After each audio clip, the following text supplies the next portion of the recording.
എല്ലാവരും പാർലമെൻറ്റ് തിരഞ്ഞെടുപ്പിൻ്റെ വിലയിരുത്തലിൻ്റെ തിരക്കിലാണ്. ഇപ്പോഴും കഴിഞ്ഞിട്ടില്ല, ഓരോരോ പുതിയ ഘടകങ്ങൾ വരുന്നു. പക്ഷേ കേരളത്തിലെ തിരഞ്ഞെടുപ്പിൻ്റെ ഫലം നൽകുന്ന രാഷ്ട്രീയ സൂചനകൾ എന്തൊക്കെയാണ്? ഒരു സൂചന ഞാൻ പറയാം.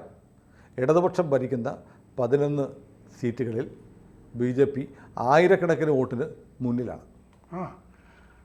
അതുമാത്രമല്ല, 9 സീറ്റുകളിൽ രണ്ടാം സ്ഥാനത്ത് 9 സീറ്റുണ്ടല്ലേ? 9 സീറ്റ് അത് നോട്ട് ചെയ്തിട്ടുണ്ടോ സാറേ? ഒന്നാം സ്ഥാനം BJPക്ക് കിട്ടിയ മണ്ഡലങ്ങളുടെ പട്ടിക: Nemom Sivankutty, Kazhakkoottam Kadakampally, Vattiyoorkavu VK Prashant, Attingal Ambika, OS Ambika, Kattakada Satheesh, IB സതീഷോ, Thrissur Balendran, നമ്മുടെ തണ്ണിമത്തൻ, മറ്റേ രാമന്റെ കഥ. തണ്ണിമത്തൻ എന്ന് പറഞ്ഞാൽ വേറെ അർത്ഥമുണ്ട്, പാലസ്തീൻ്റെ തണ്ണിമത്തനല്ല. ഒല്ലൂർ രാജൻ മന്ത്രി, നാട്ടിക മുകുന്ദൻ, ഇരിങ്ങാലക്കുട ബിന്ദു മന്ത്രി. അതെ. പുതുക്കാട് രാമേന്ദ്രൻ, മണലൂർ മുരളി. ഇതിൽ തൃശ്ശൂരും മറ്റേ നാട്ടികയും CPI-കാരാണ്. ബാക്കിയൊക്കെ LDF മണ്ഡലങ്ങളിലാണ് മുന്നേറ്റം BJPയുടെ. ഇടയ്ക്കൊരു കാര്യം പറയട്ടെ, ഇങ്ങനെയൊക്കെ MLA-മാരുണ്ടെന്ന് ഇപ്പോഴറിയുന്നത് പല ആളുകളുടെയും ആദ്യമായിട്ട്. അതല്ലേ, അംബിക, മുകുന്ദൻ, മുരളി, രാമചന്ദ്രൻ. അവർ ലോക്കലി അറിയുമായിരിക്കും, ഒരു സ്റ്റേറ്റ് ലെവലിൽ അറിയപ്പെടുന്ന ഒരു സ്റ്റേച്ചറൊന്നും ഇതിൽ പല MLA-മാർക്കും ഇല്ല. ഇല്ല അവരെന്തെങ്കിലും ചെയ്തതായിട്ടൊന്നും ഒരുപക്ഷെ സാധുക്കളായ നല്ല MLA-മാരായിരിക്കും, നല്ലവരായിരിക്കാം. അതുകൊണ്ടായിരിക്കും അറിയപ്പെടാത്തത്. BJP രണ്ടാമതെത്തിയ 9 മണ്ഡലങ്ങൾ അല്ലേ? 9 മണ്ഡലങ്ങൾ: Thiruvananthapuram Antony Raju, Kovalam M Vincent, Neyyattinkara K Ansalan CPM, Varkala V Joy, Haripad Ramesh Chennithala. Haripad രണ്ടാം സ്ഥാനത്തെത്തിയോ BJP? അത് ഞാനൊരു തമാശ പറയാറുണ്ട്. സാധാരണ രമേശ് ചെന്നിത്തലയ്ക്ക് BJP വോട്ട് മറിക്കാറുണ്ടെന്ന് പറയാറുണ്ട്. ഇത്തവണ BJP സ്വന്തം വോട്ട് പിടിച്ചു. രമേശ് ചെന്നിത്തലയുടെ അശ്ലീലല്ല കേട്ടോ, മുണ്ട് പൊക്കി നോക്കിയാൽ ഒരു കാക്കി ട്രൗസർ കാണാമെന്ന് ഇടയ്ക്ക് ആരൊക്കെയോ പറഞ്ഞിരുന്നു. അത് അദ്ദേഹത്തിൻ്റെ പിതാവിൻ്റെ RSS ബന്ധം വെച്ചിട്ടാണ്. പഴയ എമ്മനും ഈ മന്നത്തും ഒക്കെ കൂടെ നടന്നിരുന്നില്ലേ, RSS ബന്ധം ഒക്കെ പറഞ്ഞിരുന്ന കാലത്ത്. കായംകുളം പ്രതിഭ, പാലക്കാട് കായംകുളത്തും BJP രണ്ടാമത്. അതെ, പാലക്കാട് ഷാഫി പറമ്പിൽ. അതാണ് പാലക്കാട് ഈ ഉപതെരഞ്ഞെടുപ്പ് നടക്കുമ്പോൾ വലിയ സാധ്യതയുള്ള ഒരു സ്ഥലമാണത്. Manjeshwaram AKM Ashraf league, Kasaragod NA Nellikkunnu league. അപ്പോൾ ഇവിടെയൊക്കെ 2 ലീഗ്. ഒന്നാം സ്ഥാനത്ത് രണ്ടാം സ്ഥാനത്ത് വന്നു. ആഞ്ഞു പിടിച്ചാൽ BJPക്ക് കിട്ടാവുന്ന 9 സീറ്റുകൾ, 11, 9, 20 സീറ്റുകൾ. അതെ, 10 സ്ഥലത്ത് 3-ാം സ്ഥാനത്ത് വന്നിട്ടുണ്ട്. അപ്പോൾ 30 സീറ്റ്, അതായത് നന്നായി വർക്ക് ചെയ്താൽ 30 സീറ്റ് ഫോക്കസ് ചെയ്ത് വർക്ക് ചെയ്താൽ പകുതിയെങ്കിലും നേടാം. അതങ്ങനെ ഫോക്കസ് ചെയ്യണമല്ലോ, അല്ലാതെ ഞങ്ങൾ 1ഉം 2ഉം കിട്ടിയ സ്ഥലത്ത് മാത്രമേ ചെയ്യുള്ളൂ. ചിലപ്പോൾ 3-ാം സ്ഥാനത്ത് എത്തിയ ഒരു സ്ഥലത്തായിരിക്കും ചിലപ്പോൾ രക്ഷപ്പെടുന്നത്. അങ്ങനെ വേണമല്ലോ അത് കാണാൻ. ഇതിൽ ഈ 2019 140 സീറ്റിൽ ഒരു സ്ഥലത്ത് മാത്രമായിരുന്നു 1-ാം സ്ഥാനത്ത് വന്നിരുന്നത്, നേമം.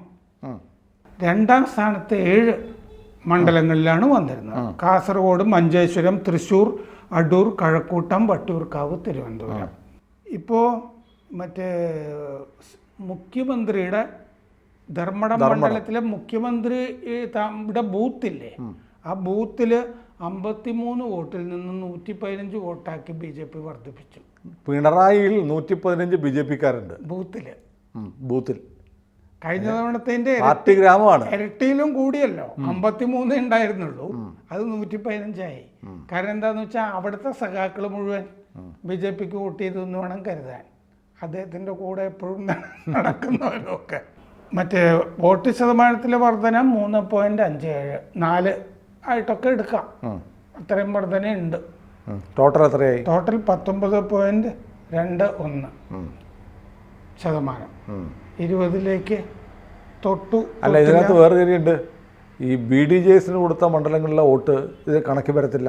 ഇല്ല, അതുകൊണ്ട് നമ്മുടെ BJPക്ക് മാത്രം കിട്ടുന്നത് 16.78% ആണ് BJPയുടെ പെർസെൻറ്റേജ്. BJPക്ക് മാത്രം കിട്ടുന്ന അങ്ങനെ. 2019 തിരുവനന്തപുരത്ത് മാത്രമായിരുന്നു 30% വോട്ട്. ഇത്തവണ 3 മണ്ഡലങ്ങളിൽ 30-ന്റെ മുകളിൽ വന്നു. തൃശ്ശൂർ 37.8, ആറ്റിങ്ങൽ 31.6, തിരുവനന്തപുരം 35.5. അങ്ങനെ മുന്നേറ്റമാണത്. 2019 6 സ്ഥലത്തായിരുന്നു 10%-ൽ താഴെ. കണ്ണൂർ 6.5, വടകര 7.5, വയനാട് 7.2, മലപ്പുറം 7.96, ആലത്തൂർ 8.81, ഇടുക്കി 8.55. ഇത്തവണ മലപ്പുറത്ത് മാത്രമാണ് 10%-ൽ താഴെ. പക്ഷെ മലപ്പുറത്തും ക്രമാനുഗതമായ വർധനയൊക്കെ ഉണ്ടായി വരുന്നുണ്ട്. 7.9. അതെ. മലപ്പുറത്ത് ആവുന്നത്ര ശക്തി BJP സമാഹരിക്കുകയാണ്. അപ്പോൾ കേരളത്തിൽ ഈ ഓൾ ഓവർ കേരളം എടുക്കുമ്പോൾ കേരളത്തിൽ ഒരു വലിയ ഫോഴ്സായി BJP എമർജ് ചെയ്ത് വരികയാണ്. രണ്ടാമത്തെ പാർട്ടിയായിട്ട് ഇവർ ഹിന്ദു പാർട്ടികളൊക്കെ എന്ന് വിളിച്ച് ആക്ഷേപിച്ചിരുന്ന BJPയുടെ പ്ലാറ്റ്ഫോം വലുതാവുകയാണ്. നമ്മളിപ്പോൾ ഈ പത്തനംതിട്ട ജില്ലയിലെ ഒരു ഡാറ്റ നോക്കിയപ്പോൾ പത്തനംതിട്ടയിൽ വലിയ തോതിൽ ക്രിസ്ത്യൻ വോട്ടുകൾ അനിൽ ആൻ്റണിക്ക് വീണിട്ടുണ്ട്. ഹിന്ദു വോട്ടുകൾ റാന്നി, കോന്നി തുടങ്ങിയ പ്രദേശങ്ങളിൽ ഹിന്ദു വോട്ടുകൾ ആണ് BJPയെ ചതിച്ചതെന്ന് അവിടെ തെരഞ്ഞെടുപ്പുമായി ബന്ധപ്പെട്ട് പ്രവർത്തിച്ച പലരും എന്നോട് പറയുണ്ടായി. നിങ്ങൾ പറഞ്ഞ ഈ സ്ഥലമാണെങ്കിൽ അത് പിന്നാക്ക വോട്ടുകളാണ്. അങ്ങനെ 60 സുരേന്ദ്രന് കിട്ടിയതിനേക്കാളും 60,000 വോട്ട് കുറവായിരുന്നു. അതായത് ഈ പറയുന്ന റാന്നിയിലും കോന്നിയിലുമൊക്കെ BJPക്ക് അനുകൂലമായി കഴിഞ്ഞ തെരഞ്ഞെടുപ്പിൽ 2019 കിട്ടിയിരുന്ന വോട്ടുകൾ കൂടി പോൾ ചെയ്തിരുന്നുവെങ്കിൽ അനിൽ ആൻ്റണി പാർലമെൻറ്റിലെത്തുമായിരുന്നു. ഈ ഇത്തവണത്തെ തെരഞ്ഞെടുപ്പിൽ ഒരു അനോമലി ആണ് അനിൽ ആൻ്റണി. കാരണം BJPയുടെ സ്ഥാനാർത്ഥിയായിട്ട് അദ്ദേഹത്തിന് മാത്രമാണ് കൂടാതിരുന്നത്. പിന്നെ മറ്റേ കൂടാതിരുന്ന ഏക സ്ഥലം ചാലക്കുടിയാണല്ലോ. ചാലക്കുടിയും ഇതും ചാലക്കുടിയിൽ പക്ഷെ BDJS ആണല്ലോ. പക്ഷേ അനിൽ ആൻ്റണി മറ്റൊന്നുണ്ട്, BJP ക്രിസ്ത്യാനികൾക്ക് ഈ BJPക്ക് വോട്ട് ചെയ്യാന്ന് പറഞ്ഞാൽ വലിയ ബുദ്ധിമുട്ടായിരുന്നു. സഖാക്കൾക്കും ഈ ഒരു ഭയങ്കര വൈക്ലഭ്യം, ഐത്തം, ഒരുതരം അറപ്പും വെറുപ്പും. BJP അരിവാളല്ലാതെ വേറൊന്നിലും കുത്താൻ അറപ്പ് എന്ന് പറഞ്ഞിരുന്ന ആളുകളുടെ അറപ്പൊക്കെ അതൊക്കെ മാറി ഈ താമരയ്ക്കും കുത്താമെന്ന് തോന്നുന്നു. ഒന്ന് കുത്തിയാൽ പിന്നെ പ്രശ്നമില്ല. അപ്പോൾ കേരളത്തിൽ പിന്നെ അതൊരു ശീലമാവും. കേരളത്തിലെ BJPയുടെ കാര്യകർത്താക്കന്മാർ അവരങ്ങനെയാണല്ലോ പറയുന്നത്. ശ്രദ്ധിക്കേണ്ട കാര്യം എന്ന് പറഞ്ഞാൽ ഇനി ഉള്ള 2 വർഷം കഴിയുമ്പോഴത്തേക്ക് നിയമസഭാ തെരഞ്ഞെടുപ്പുണ്ട്. ഈ ടെമ്പോ നിലനിർത്താൻ കഴിഞ്ഞാൽ BJPക്ക് കേരളത്തിൽ 1 അല്ല 10 അല്ല അതിലേറെ താമരകൾ വിരിയിക്കാൻ പറ്റും. അത് പക്ഷേ ഇപ്പം തന്നെ ശ്രദ്ധിക്കണമല്ലോ. കാരണം ഉപതെരഞ്ഞെടുപ്പ് 3 വരികയല്ലേ. വയനാട്, ചേലക്കര,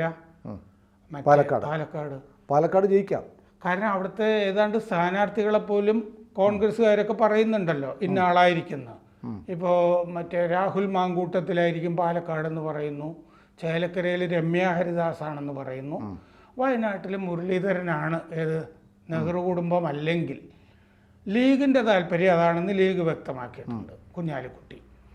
അപ്പോൾ അങ്ങനെ വരുമ്പോൾ സ്ഥാനാർത്ഥികളെ അറിയാമെങ്കിൽ എന്തിനാണ് BJPക്ക് നേരത്തെ തീരുമാനം? BJPക്ക് എന്തുകൊണ്ട് ചെയ്തുകൂടാ? സുരേഷ് ഗോപി ഒരു റോൾ മോഡലാണ്. മണ്ഡലത്തിൽ താമസിച്ചു, മണ്ഡലത്തിൽ നിരന്തരം അദ്ദേഹം ജനങ്ങളുമായി ഇടപെട്ട് അദ്ദേഹത്തിന് ഉണ്ടായിരുന്ന ഒരു അസ്പൃശ്യത അദ്ദേഹം മാറ്റിയെടുത്തു. എന്തുകൊണ്ട് ശോഭയ്ക്ക് ഇനി അടുത്തൊരു മണ്ഡലം നോക്കി ആറ്റിങ്ങിൽ നിന്നോടി ആലപ്പുഴയ്ക്ക് വന്നു. അത് മാറ്റിയിട്ട് അടുത്ത പാർലമെൻറ്റ് ഇലക്ഷൻ മുന്നിൽ കണ്ട് ശോഭാ സുരേന്ദ്രന് എന്തുകൊണ്ട് ആലപ്പുഴയിൽ, വി മുരളീധരന് എന്തുകൊണ്ട് ആറ്റിങ്ങലിൽ അങ്ങനെ ഫോക്കസ് ചെയ്ത് പ്രവർത്തിച്ചുകൂടാ? അതാണ് BJPക്ക് ചെയ്യാവുന്നൊരു മാർഗം. അല്ലാതെ തെരഞ്ഞെടുപ്പിന് തൊട്ട് മുമ്പ് വരെ ഒന്നും ഒരു ആലോചനയില്ലാതെ തെരഞ്ഞെടുപ്പിന് തൊട്ട് മുമ്പ് മാത്രം ഒരു സ്ഥാനാർത്ഥിയെ എവിടെന്നെങ്കിലും കൊണ്ടുവന്ന് കെട്ടിയിറക്കുന്ന പരിപാടി അവസാനിപ്പിച്ച്. വയനാട്ടിൽ ഇപ്പം മുരളീധരനാണ് മത്സരിക്കുന്നതെന്നിരിക്കട്ടെ, കെ സുരേന്ദ്രന് വീണ്ടും മത്സരിക്കാമല്ലോ. കാരണം അദ്ദേഹം ഇപ്പം നിന്നും മണ്ഡലമൊക്കെ നല്ല പരിചയമൊക്കെ ആയി. മാത്രമല്ല സുരേന്ദ്രൻ വോട്ട് കൂട്ടി. സുരേന്ദ്രന് വലിയ അഭിമാനിക്കാവുന്ന ഒരു നേട്ടമാണ് തെരഞ്ഞെടുപ്പിലുണ്ടായത്. കേരളത്തിലെ പൊളിറ്റിക്കൽ ചിത്രം രാഷ്ട്രീയ ചിത്രമാകെ മാറി. സുരേന്ദ്രന് BJP അധ്യക്ഷൻ എന്ന നിലയിൽ ഏറ്റവും വലിയ വിജയം നേടി നിൽക്കുകയാണ്. സീറ്റുകളല്ല, വോട്ട് ശതമാനം, മണ്ഡലങ്ങളിലെ സാന്നിധ്യം. മാത്രമല്ല വയനാട്ടിൽ 5% കൂട്ടി, വോട്ട് 5% കൂട്ടി, 60,000-ഓളം വോട്ട് കിട്ടി. മാത്രമല്ല കൂടുതൽ ക്രിസ്ത്യൻ ആദിവാസി മേഖലകളിലാണ് സുരേന്ദ്രൻ കൂടുതൽ ഫോക്കസ് ചെയ്തത്. അവിടെയൊക്കെ സുരേന്ദ്രൻ വോട്ട് കൂടി. ക്രിസ്ത്യൻ വോട്ടുകൾ വലിയ തോതിൽ സുരേന്ദ്രന് പോൾ ചെയ്തിട്ടുണ്ട്. നമ്മൾ കരുതും രാഹുൽ ഗാന്ധിക്ക് പോകുന്ന, അങ്ങനെയല്ല. ഇത്തവണ ക്രൈസ്തവ വോട്ട് പലയിടത്തും കിട്ടിയിട്ടുണ്ട്. ഈ പത്തനംതിട്ടയിൽ പോയോ എന്നുള്ളൊരു സംശയം ഉണ്ടായിരുന്നു, പക്ഷെ അവിടെ കിട്ടിയിട്ടുണ്ടല്ലോ. കിട്ടിയിട്ടുണ്ട് അവിടെ എന്തായാലും കുറെ കിട്ടിയിട്ടുണ്ടാവും അദ്ദേഹത്തിന്. അപ്പോൾ കേരള രാഷ്ട്രീയം വലിയൊരു മാറ്റത്തിലേക്ക് പോവുകയാണ്. അത് BJP ക്ക് അനുകൂലമാണ്. കേരളത്തിലെ BJP ക്കാർ ഡൽഹിയിൽ നരേന്ദ്രമോദി തന്നെ അധികാരത്തിൽ വരും. ആ സർക്കാർ 5 വർഷവും ഭരിക്കും. ഈ പറഞ്ഞ പോലെ സമ്മർദ്ദ തന്ത്രത്തിലാക്കിയൊന്നും മോദിയെ അങ്ങനെ കൊടുക്കാനൊന്നും കഴിയില്ല. അതൊക്കെ കേരളത്തിലെ മാധ്യമപ്രവർത്തകരുടെ ഒരു ദിവാസ്വപ്നം മാത്രമാണ്. അതവിടെ നടന്നോളും. ഇവിടുത്തെ ഈ നിരാശപ്പെട്ടിരിക്കാതെ അട്ടിമറി അത് ഇതെന്നൊക്കെ പറഞ്ഞ് ആലോചിക്കാതെ അവരുടെ പണിയെടുക്കാൻ തുടങ്ങിയാൽ കേരളത്തിൽ 5 കൊല്ലത്തേക്ക് ഇനി മോദിക്ക് ഭരിക്കാനായിട്ട് ഒരു തടസ്സമില്ല. 2.5 വർഷം കഴിഞ്ഞ് നിങ്ങൾക്ക് കൂടുതൽ അഭിമാനിക്കാൻ പറ്റുന്ന വിജയങ്ങൾ നേടിയെടുക്കാൻ പറ്റും. ഉത്തിഷ്ഠത, ജാഗ്രത. കൂടുതൽ വാർത്തകളും വിശേഷങ്ങളും നിങ്ങളിലേക്ക് എത്താൻ ABC മലയാളം സബ്സ്ക്രൈബ് ചെയ്യുക, ബെൽ ബട്ടണും അമർത്തുക.